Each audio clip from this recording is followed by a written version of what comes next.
Mga bossing. Alright mga bossing, isang maiksi lang at isang technical specs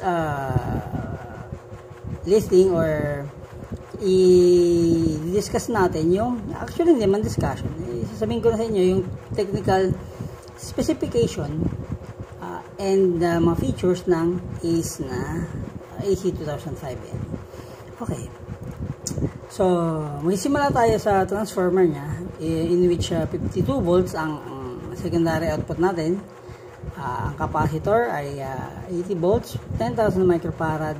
Tapos meron tayong 3 pairs sa 6 na pirasong power transistor per channel. Okay mga bossing. So, dun pa lang panalo na tayo.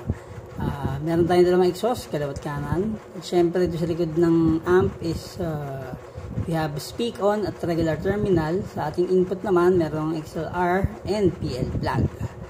Okay. So, yung rated power niya, tama. It is 200 RMS on 8 ohms. Pagka 8 ohms ang niload nyo, 200 RMS yan. So, kung 4 ohms naman, ay 250 RMS.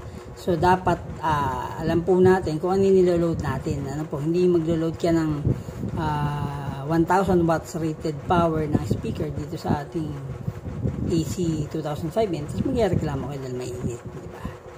Ganyan lang kasimple. So, yun lang. Wala tayong support sa 2 ohms, mga bossing. Kaya, ingat sa pag-reload. So, yun, digital panel. Sa digital panel na yan, meron tayong voice remove. Yung nakikita nyo sa mga mixers, etc.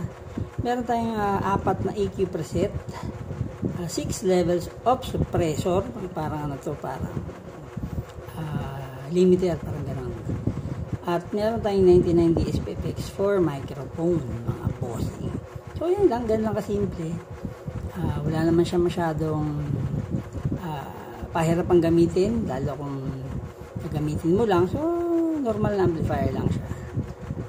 Pala yung kanyang bigat ay 10 kg para sa mga magpapaship, para alam niyo mga bossing, sa mga order dyan. Ano pa ba ang kailangan natin sabihin sa ating AC 2005N?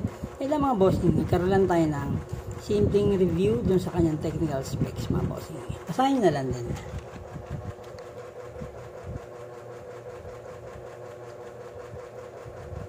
Yan. Bossing, ito pang gagawin natin. Siyempre, let's rock.